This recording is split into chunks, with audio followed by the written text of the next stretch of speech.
നിർദ്ദേശ പത്രികകളുടെ സൂക്ഷ്മ പരിശോധന കഴിഞ്ഞപ്പോൾ 3 മണ്ഡലങ്ങളിൽ എൻഡിഎയ്ക്ക് സ്ഥാനാർത്ഥികൾ ഇല്ല. തലശ്ശേരിയിലും ദേവികുളത്തും ഗുരുവായൂരിലുമാണ് എൻഡിഎ സ്ഥാനാർത്ഥികളുടെ പത്രിക തള്ളിയത്. പാർട്ടി അധ്യക്ഷന്റെ ഒപ്പ് രേഖപ്പെടുത്തിയ ഫോറം ഹാജരാക്കാത്തതാണ് തലശ്ശേരിയിലും ഗുരുവായൂരും ബിജെപിക്ക് തിരിച്ചടിയായത്. കഴിഞ്ഞ തെരഞ്ഞെടുപ്പിൽ ബിജെപി 22,000-ന് മുകളിൽ വോട്ട് നേടിയ മണ്ഡലങ്ങളാണ് തലശ്ശേരിയും ഗുരുവായൂരും. പത്രിക തള്ളിയതിനെതിരെ സുപ്രീം കോടതിയിൽ നിയമപോരാട്ടം നടത്തുമെന്ന് ബിജെപി പ്രതികരിച്ചു. പത്രിക തള്ളിയത് കോൺഗ്രസ് ബിജെപി ഒത്തുകളുടെ ഭാഗമാണെന്ന് സിപിഎം ആരോപിച്ചു. ബിജെപിയുടെ സ്ഥാനാർത്ഥിയുടെ നോമിനേഷൻ തള്ളിയതോടുകൂടി ബിജെപിയുടെ വോട്ട് കോൺഗ്രസിന് ചെയ്യാൻ വേണ്ടിയിട്ടുള്ള നീക്കത്തിന്റെ ഭാഗമായിട്ടാണോ ഇങ്ങനെ സംഭവിച്ചത് എന്ന സംശയം സ്വാഭാവികമായി ഉയർന്നു വരും. വോട്ട് കച്ചവടത്തിനുള്ള ഒരു അവസരം സൃഷ്ടിക്കുകയാണ് എന്ന് ആരെങ്കിലും പറഞ്ഞാൽ പറയുന്നവരെ കുറ്റപ്പെടുത്താൻ കഴിയില്ല. നിയോജക മണ്ഡലത്തിലെ നോമിനേഷൻ പരിശോധനയിൽ ബിജെപിയുടെ നാമനിർദ്ദേശ പത്രിക തള്ളി. ബിജെപിയുടെ സ്ഥാനാർത്ഥിയുടെ മാത്രമല്ല ഡെമ്മി സ്ഥാനാർത്ഥിയുടെയും നാമനിർദ്ദേശ പത്രിക തള്ളി. ഈ പത്രിക തള്ളാൻ കാരണം അഖിലേന്ത്യാ കമ്മിറ്റിയുടെയോ അതനുസരിച്ചുള്ള സംസ്ഥാന കമ്മിറ്റിയുടെയോ സംസ്ഥാന പ്രസിഡന്റിന്റെയോ അംഗീകാരമില്ലാതെ അവർക്ക് അവരുടെ പാർട്ടി സ്ഥാനാർത്ഥിയാണെന്നുള്ള റെക്കഗ്നൈസേഷൻ സർട്ടിഫിക്കറ്റ് കൊടുക്കാത്തതിന്റെ ഫലമായിട്ടാണ് തള്ളിയത്. ഒരു നോമിനേഷൻ കൊടുക്കുന്ന കാര്യത്തിൽ പോലും ബിജെപിയുടെ അവസ്ഥ ഇതാണ്. അവരുടെ സ്ഥിതി ബിജെപി ഇത്തരത്തിലൊരു ദേശീയാടിസ്ഥാനത്തിൽ ഇന്ത്യ ഭരിക്കുന്ന ഒരു പാർട്ടിക്ക് ഇതിങ്ങനെ സ്വാഭാവികമായി സംഭവിച്ചു പോയി എന്നൊന്നും എന്റെ ഒരു പ്രഥമ നിരീക്ഷണത്തിൽ തോന്നുകയല്ല. ഇതൊരു ഒത്തുകളിയാണോ എന്നുള്ളതാണ് എന്റെ സംശയം. ബിജെപിയും UDFും തമ്മിലുള്ള ഒത്തുകളിക്ക് വേണ്ടിയിട്ടുള്ള ഒരു ശ്രമത്തിന്റെ ഭാഗമായിട്ടാണോ തലശ്ശേരിയിലെ പത്രിക തള്ളിക്കാൻ ഇടയാക്കിയിട്ടുള്ളത്? അവരുടെ ശ്രമഫലമായിട്ടാണോ എന്നുകൂടി സംശയിക്കേണ്ടിയിരിക്കുന്നു. ഇത് കൂടുതൽ കാര്യങ്ങൾ പരിശോധിച്ചിട്ട് മാത്രമേ ഇതിന്റെ ബാക്കി കാര്യങ്ങൾ പറയാൻ കഴിയൂ. എന്റെ ഫലമായ സംശയം UDF ബിജെപി ഒത്തുകളിയുടെ ഭാഗമായിട്ടാണ് ഈ നാമനിർദ്ദേശ പത്രിക തള്ളാൻ ഇടയായിട്ടുണ്ടാവുക എന്നുള്ളതാണ് എന്റെ നിരീക്ഷണം. LDFന്റെ പരാതിക്കിടെ കോഴിക്കോട്ടെ UDF സ്ഥാനാർത്ഥി KM ഷാജിയുടെ പത്രിക അംഗീകരിച്ചു. ഷാജിയെ 6 വർഷത്തേക്ക് അയോഗ്യനാക്കി ഹൈക്കോടതി വിധി ചൂണ്ടിക്കാണിച്ചാണ് LDF ആവശ്യം ഉന്നയിച്ചിരുന്നത്. കൊണ്ടോട്ടി, ഇടുക്കി, പിറവം മണ്ഡലങ്ങളിലെ ഇടതു സ്ഥാനാർത്ഥികളുടെ പത്രികകൾ സ്വീകരിക്കുന്നത് മാറ്റിവെച്ചിരിക്കുകയാണ്. തലശ്ശേരി, അഴീക്കോട് എന്നീ സ്ഥലങ്ങളിലെ വിവരങ്ങളും ലഭ്യമാകാറുണ്ട്. മനു ഭരത് പ്രധാനപ്പെട്ട വിവരങ്ങൾ നൽകും. മനു, വലിയ പ്രതീക്ഷിക്കാത്ത കാര്യങ്ങൾ സംഭവിക്കുന്നു. പത്രിക തള്ളൽ അടക്കമുള്ള വിഷയങ്ങളുമായി ബന്ധപ്പെട്ട് ഒത്തുകളി എന്ന ആരോപണം ഉയരുന്ന പശ്ചാത്തലമൊക്കെ ഉണ്ട്. എന്താണ് പാർട്ടികളുടെ നീക്കം?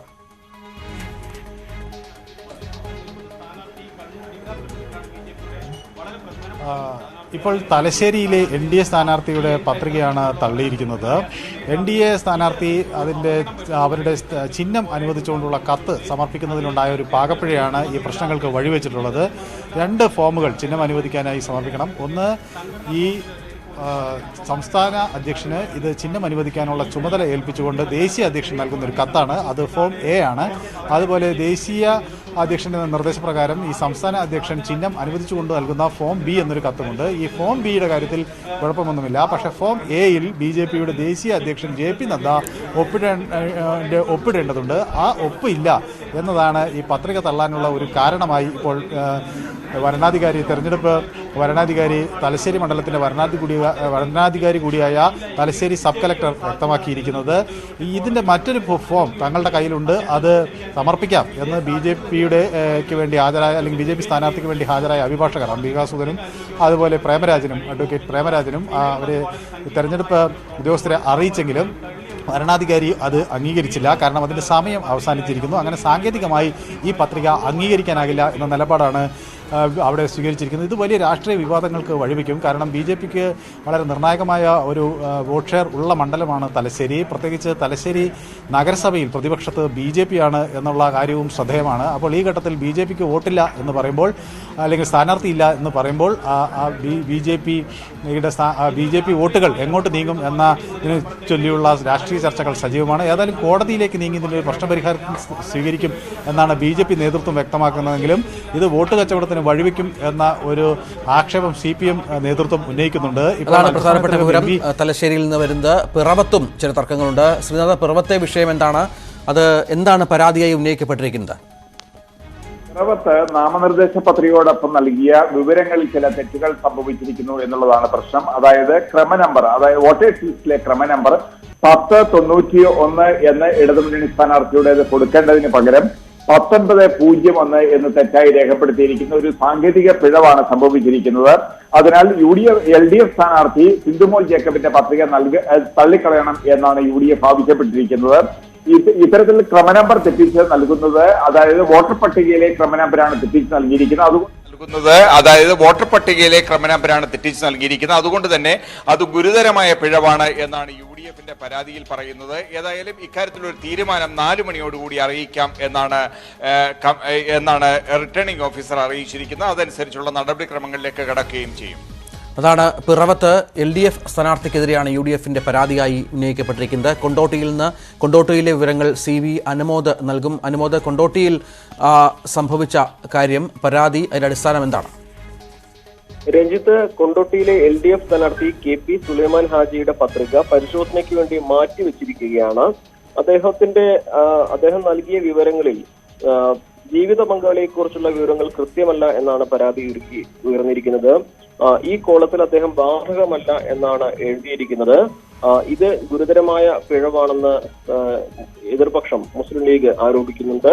ഇതിനെ തുടർന്ന് വിശദമായ പരിശോധനയ്ക്ക് വേണ്ടി തിങ്കളാഴ്ച രാവിലേക്കാണ് ഈ പത്രിക മാറ്റിവെച്ചിരിക്കുന്നത്. അതുപോലെ തന്നെ അദ്ദേഹം നൽകിയ പത്രികയിൽ സ്വത്ത് വിവരങ്ങൾ കൃത്യമല്ല എന്നും അതുപോലെ ടാക്സ്, നികുതി അടച്ചത് സംബന്ധിച്ചുള്ള വിശദാംശങ്ങൾ അതിൽ അപാകതയുണ്ടെന്നും അവ്യക്തതയുണ്ടെന്നും പരാതി ഉയർന്നിട്ടുണ്ട്. ഈ സാഹചര്യത്തിലാണ് അദ്ദേഹത്തിന്റെ പത്രിക തിങ്കളാഴ്ച രാവിലെ 10 മണിയിലേക്ക് പരിശോധനയ്ക്ക് വേണ്ടി മാറ്റിവെച്ചിരിക്കുന്നത്. രഞ്ജിത്ത്. MV ജയരാജൻ ഇപ്പോൾ മാധ്യമങ്ങളെ കാണുന്നു. തത്സമയം. ഹരിദാസന്റെ നോമിനേഷൻ റിട്ടേണിംഗ് ഓഫീസർ തിരസ്കരിച്ചിരിക്കുകയാണ്.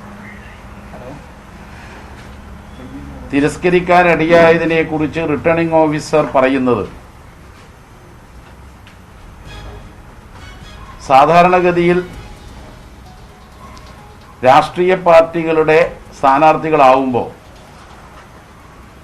അവർക്ക് ചിഹ്നം അനുവദിക്കാനുള്ള അധികാരം ചട്ടമനുസരിച്ച് ദേശീയ അധ്യക്ഷനോ ദേശീയ സെക്രട്ടറിയോ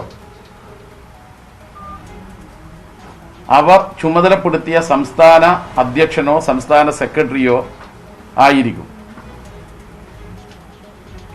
BJPയുടെ കാര്യത്തിൽ മറ്റു മണ്ഡലങ്ങളിൽ സമർപ്പിച്ച ചിഹ്നം അനുവദിക്കാനുള്ള അധികാരപത്രം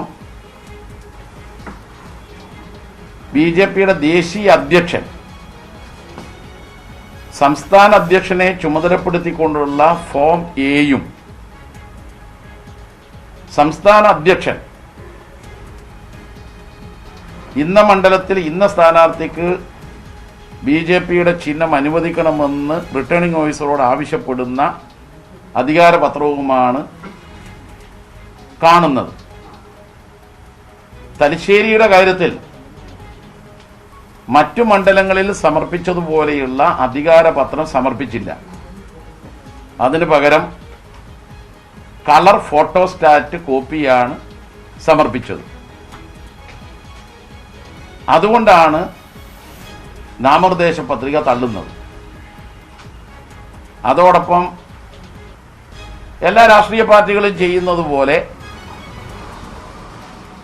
ഡമ്മി സ്ഥാനാർത്ഥിയുടെ കാര്യത്തിൽ അതും തള്ളപ്പെടുകയാണ് ഉണ്ടായത്. ഇത് എങ്ങനെ സംഭവിച്ചു എന്നുള്ളത് BJPയാണ് വ്യക്തമാക്കേണ്ടത്. പക്ഷെ BJP എത്രമാത്രം വ്യക്തമാക്കിയാലും കണ്ണൂർ ജില്ലയിലെ മറ്റു മണ്ഡലങ്ങളിൽ BJP മത്സരിക്കുന്ന സ്ഥാനാർത്ഥികൾക്ക് വേണ്ടി ഫോം എയും ഫോം ബിയും ദേശീയ സംസ്ഥാന അധ്യക്ഷന്മാർ ശരിയായ വിധത്തിൽ നാമനിർദ്ദേശ പത്രികയോടൊപ്പം അധികാരപത്രം സമർപ്പിച്ചപ്പോൾ എന്തുകൊണ്ട് ജില്ലാ പ്രസിഡന്റ് കൂടിയായ ഹരിദാസന്റെ നോമിനേഷനോടൊപ്പം ചട്ടപ്രകാരമുള്ള അധികാരപത്രം സമർപ്പിച്ചില്ല. അത് BJPയും കോൺഗ്രസും തമ്മിലുള്ള ഒരു അന്തർധാരയാണ് മറനീക്കി പുറത്തു വരുന്നത്. മറ്റു മണ്ഡലങ്ങളിൽ ശരിയായ വിധത്തിൽ സമർപ്പിക്കാമെങ്കിൽ തലശ്ശേരി മണ്ഡലത്തിൽ ശരിയായ വിധത്തിൽ അധികാരപത്രം സമർപ്പിക്കാമല്ലോ. ഫോട്ടോസ്റ്റാറ്റ് അവിടെ ഹാജരാക്കേണ്ട കാര്യമില്ലല്ലോ. ഇത് സംബന്ധിച്ച് BJP നിയമപരമായ നടപടികൾ സ്വീകരിക്കുമെന്ന് വ്യക്തമാക്കി എന്നറിയുന്നു. തീർച്ചയായും അതിനുള്ള അവകാശം BJPക്കുണ്ട്, BJPയുടെ സ്ഥാനാർത്ഥിക്കുണ്ട്. പക്ഷെ ഇപ്പോ തങ്ങളുടെ നോമിനേഷൻ തള്ളാൻ ഇടവരുന്ന വിധത്തിൽ ഒരു നോമിനേഷൻ സമർപ്പിക്കുക എന്നുള്ളത് അശ്രദ്ധ മൂലം സംഭവിച്ചതാണെന്ന് വിശ്വസിക്കാൻ ആർക്കും കഴിയില്ല. അങ്ങനെയാണെങ്കിൽ എന്തുകൊണ്ട് അശ്രദ്ധ മറ്റു മണ്ഡലങ്ങളിൽ സംഭവിച്ചില്ല?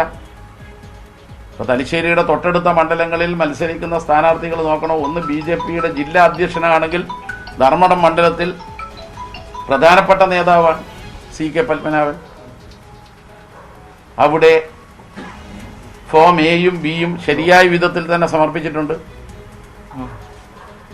കൂത്തുപറമ്പ് അവിടെയും ശരിയായ വിധത്തിൽ തന്നെ ഈ അധികാരപത്രം സമർപ്പിച്ചിട്ടുണ്ട്. ജില്ലയിലെ മറ്റിടങ്ങളിലും വ്യത്യസ്തമല്ല. കേരളത്തിലെ മറ്റ് സ്ഥലങ്ങളിൽ BJPയുടെ നോമിനേഷൻ ഇക്കാരണത്താൽ തള്ളിയിട്ടുമില്ല. അപ്പൊ ഏതായാലും ഇത് കോൺഗ്രസും BJPയും തമ്മിലുള്ള ഒരു അന്തർധാര സംശയിക്കത്തക്ക നിലയിലുള്ള സാഹചര്യമാണ് നമ്മൾ കാണേണ്ടത്. കഴിഞ്ഞ ദിവസം കോൺഗ്രസിന്റെ ഹൈക്കമാൻഡ് KPCC വർക്കിംഗ് പ്രസിഡന്റിനെ ധർമ്മടത്ത് സ്ഥാനാർത്ഥിയാക്കാൻ വേണ്ടി ആലോചിച്ചു എന്ന വാർത്ത പുറത്തു വന്നു. ആ വാർത്ത വർക്കിംഗ് പ്രസിഡന്റ് സ്ഥിരീകരിക്കുകയും ചെയ്തു. അത് സംബന്ധിച്ച് പിന്നീട് കാണുന്നത് വർക്കിംഗ് പ്രസിഡന്റ് മത്സരിക്കാൻ MP ജയരാജൻ മാധ്യമങ്ങളെ കാണുകയായിരുന്നു. കോൺഗ്രസ് BJP അന്തർധാരയാണ് വ്യക്തമാകുന്നത് ഈ പത്രിക തള്ളലിലൂടെ എന്നാണ് അദ്ദേഹം പറഞ്ഞു വെക്കുന്നത്. അത്തരത്തിലുള്ള ആക്ഷേപം CPM-ഉം ഉന്നയിക്കുന്ന പശ്ചാത്തലമുണ്ട്. തന്റെ പത്രിക തള്ളിയതിനെതിരെ സുപ്രീം കോടതിയിൽ നിയമപോരാട്ടം നടത്തുമെന്ന് BJP കണ്ണൂർ ജില്ലാ പ്രസിഡന്റ് N ഹരിദാസ് പറഞ്ഞു. സാങ്കേതികത്വം പറഞ്ഞ് പത്രിക തള്ളിയത് ജനാധിപത്യത്തെ കശാപ്പ് ചെയ്യുന്ന നടപടിയെന്നും ഹരിദാസ് ആരോപിച്ചു. സുപ്രീം കോടതിയിൽ ഞങ്ങൾ ഇതിന്റെ കാര്യങ്ങൾ ബോധ്യപ്പെടുത്തി അനുകൂലമായ വിധി മേടിച്ച് കൊണ്ടുവരും എന്ന കാര്യത്തിൽ യാതൊരു സംശയവുമില്ല. കാരണം ഇതൊക്കെ ചെറിയൊരു മിസ്റ്റേക്കൊക്കെ വെച്ചിട്ട് ജനാധിപത്യത്തെ കശാപ്പ് ചെയ്യുന്ന സമീപനം സ്വീകരിക്കരുത്. അത്തരം കാര്യങ്ങൾ വിവേചനപരമായിട്ട് സ്വീകരിക്കാമെന്ന് മറ്റ് ഉദ്യോഗസ്ഥന്മാരൊക്കെ പറയുന്നത് ഇവരുടെ വിവേചന അധികാരമാണ്, അത് സ്വീകരിക്കാം അവർക്ക്. അതുകൊണ്ട് സ്വാഭാവികമായിട്ടും സുപ്രീം കോടതിയിൽ അത് ചാലഞ്ച് ചെയ്യും, ഞങ്ങൾ ചോദ്യം ചെയ്യും, അത് അവരുടെ ബോധ്യപ്പെടുത്തും. അത് ബോധ്യപ്പെടുത്തി അനുകൂലമായ വിധി കിട്ടുമെന്നാണ് പ്രതീക്ഷിക്കുന്നത്. ഇടവേളയാണ്. കൂടുതൽ വാർത്തകൾക്കും വിശദാംശങ്ങൾക്കും malayalam.news18.com.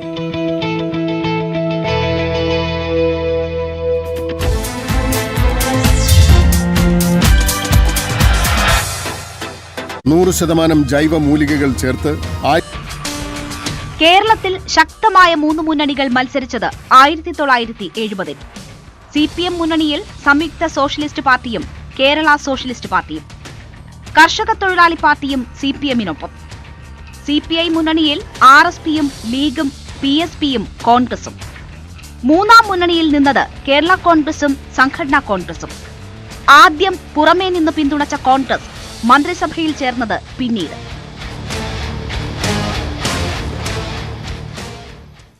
എലത്തൂരിലെ സ്ഥാനാർത്ഥിയെ ചൊല്ലി കോൺഗ്രസിൽ പൊട്ടിത്തെറി. തർക്കം പരിഹരിക്കാൻ KPCC വർക്കിംഗ് പ്രസിഡന്റ് KV തോമസിന്റെ സാന്നിധ്യത്തിൽ ചേർന്ന യോഗം പരാജയപ്പെട്ടു.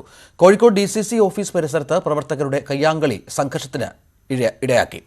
NCK സ്ഥാനാർത്ഥിയെ മാറ്റിയില്ലെങ്കിൽ MP സ്ഥാനം രാജിവെക്കുമെന്ന് MK രാഘവൻ ഭീഷണി മുഴക്കി. എലത്തൂർ സീറ്റ് NCKക്ക് വിട്ടുകൊടുത്തതിനെ തുടർന്നുള്ള തർക്കമാണ് കോൺഗ്രസിൽ ചേരിപ്പോരിന് കാരണമായത്. KV തോമസ് DCC ഓഫീസിലെത്തിയപ്പോൾ മുദ്രാവാക്യം വിളികളുമായി ഒരു വിഭാഗം കോൺഗ്രസ് പ്രവർത്തകർ ചാടിയിറങ്ങിയതോടെ കാര്യങ്ങൾ കയ്യാങ്കളിയിലെത്തി.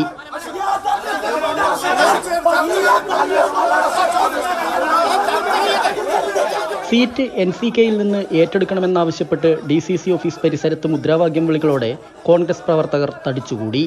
KV തോമസിന്റെ നേതൃത്വത്തിൽ അനുനയ ചർച്ചകൾ നടക്കുന്നതിനിടെ MK രാഘവൻ MP രാജിഭീഷണി മുഴക്കി.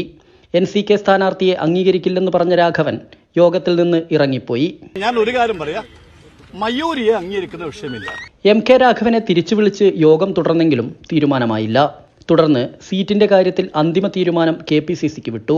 ഈ വികാരം തിരുവനന്തപുരത്ത് യോഗം നടക്കുകയാണ്. പല കാര്യങ്ങളും തിരുവനന്തപുരത്ത് നേതൃത്വത്തോട് സംസാരിച്ചതിന് ശേഷം ഇവിടെയുള്ള നേതാക്കളെ സംസാരിച്ചിട്ട് KPCC തീരുമാനം എന്താണ് എന്നുള്ളത് ഇവരറിയിക്കും. എലത്തൂർ സീറ്റ് ഭാരതീയ നാഷണൽ ജനതാദളിന് നൽകുന്നതിനുള്ള സമവായ ചർച്ചകൾ തുടരും.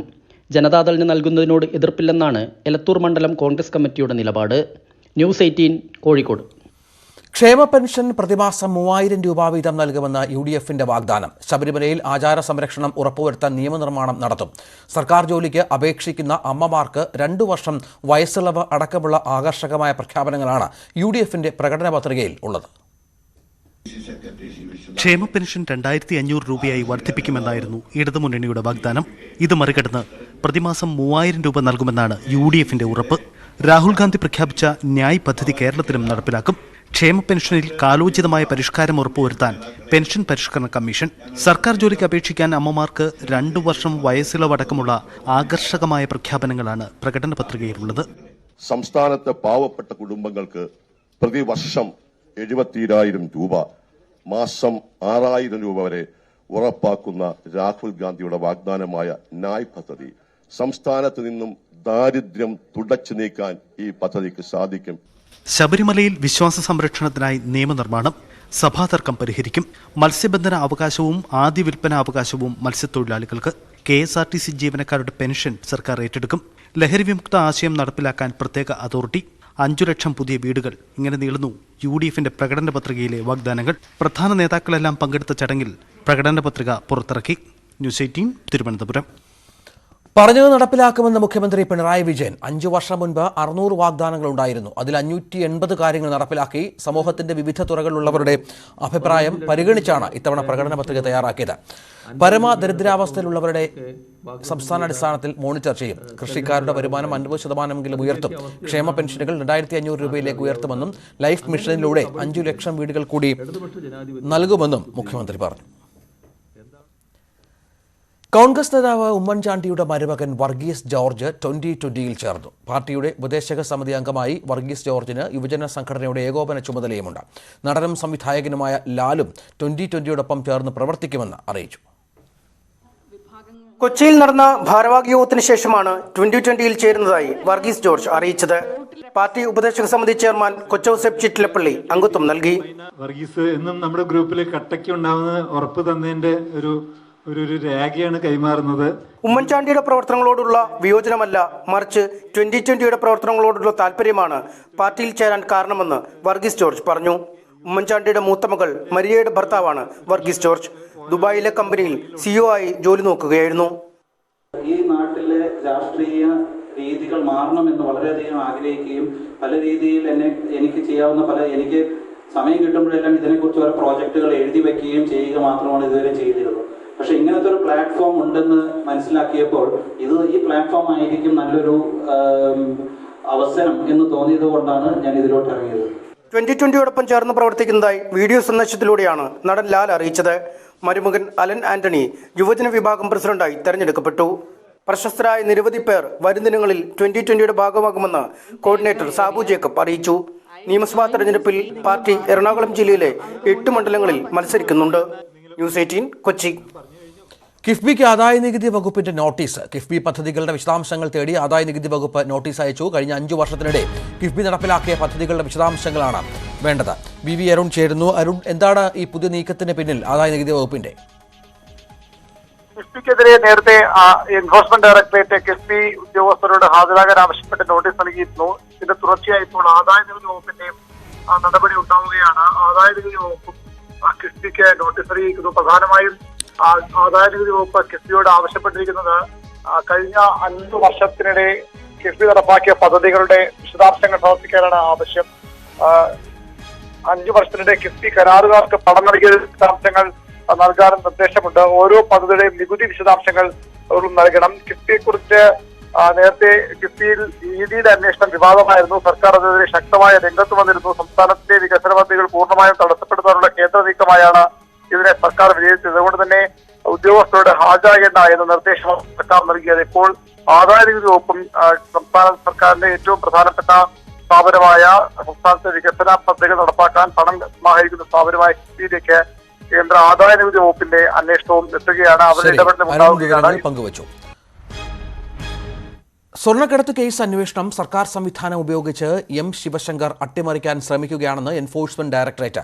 ജാമ്യത്തിൽ ഇറങ്ങിയ ശേഷം അന്വേഷണ ഉദ്യോഗസ്ഥർക്കെതിരെ വ്യാജ തെളിവുകൾ ഉണ്ടാക്കാൻ ശിവശങ്കർ ശ്രമിക്കുന്നതായും ED ആരോപിക്കുന്നു. ശിവശങ്കറുടെ ജാമ്യം റദ്ദാക്കണം എന്നാവശ്യപ്പെട്ട് സുപ്രീം കോടതിയിൽ വീണ്ടും നൽകിയ അപേക്ഷയിലാണ് ED ആരോപണങ്ങൾ ഉന്നയിക്കുന്നത്. ഐഫോൺ കേസിൽ കോടിയേരി ബാലകൃഷ്ണന്റെ ഭാര്യ വിനോദിനി ബാലകൃഷ്ണനെ ചോദ്യം ചെയ്യാൻ കസ്റ്റംസ് വീണ്ടും നോട്ടീസ് നൽകി. ഈ മാസം 23-ന് കൊച്ചിയിലെ കസ്റ്റംസ് പ്രിവന്റീവ് ഓഫീസിൽ ഹാജരാകാനാണ് നിർദ്ദേശം. നേരത്തെ അയച്ച നോട്ടീസ് തിരിച്ചു വന്നതിനെ തുടർന്നാണ് പുതിയ നോട്ടീസ് അയച്ചത്. ന്യൂസ് അപ്ഡേറ്റ്സ് പൂർണ്ണമാവുകയാണ്. കൂടുതൽ വാർത്തകൾക്കും വിശദാംശങ്ങൾക്കും Malayalam.news18.com